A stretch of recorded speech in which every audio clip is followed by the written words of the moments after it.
While top athletes from around the world are competing for glory at the Tokyo Olympics, one teenager from Encinitas is preparing to represent the U.S. at the Paralympics. Also being held in Tokyo, it's an international competition for athletes with disabilities. KPBS's Alexander Nguyen brings us his story. Watching Joe Gomez run on the track, and you wouldn't know the recently turned 18-year-old is legally blind. So my visual impairment is called blue cone monochromacy, and I've had it since birth. It's a genetic condition. It means that things further than an arm's length are a blur, and he can't differentiate between certain colors, such as orange cones on green grass. So once my dad was actually running alongside me, they had already packed up at the end of the meet because our race was the last race of the day. So he was carrying the chair and holding our dog on the leash and telling me, go this way, and the announcer was saying, parents, please don't run with your athletes.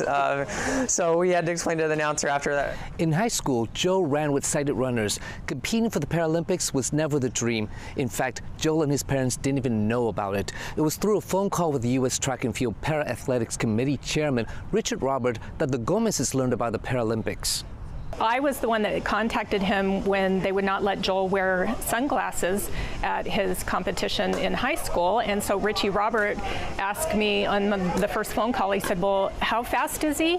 And how legally blind is he? It was through that call that Joel's parents eventually agreed to let Joel be visually classified with the Paralympics. He's classified in T13, the least visually impaired division. It means he can differentiate between shadows and forms.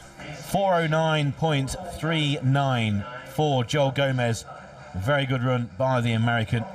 While Tokyo is Joel's first Paralympics, he is no stranger to competing on the world stage. In 2019, I was nominated to the World Junior Parathletic Championships, which were held in Knottwil, Switzerland. And I competed in the 1500 meters and 400 meters there, and I won gold in both events. And then I went to the Pan American Games, which were held in Lima, Peru, that August, and I finished second in the 1500 meters, so I won silver in that event.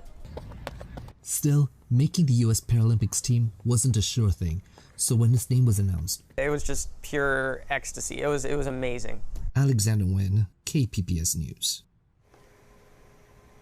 In Tokyo, Joel will be competing in the 1500 and 400 meter races. The Paralympics competitions start August 24th and go through September 5th.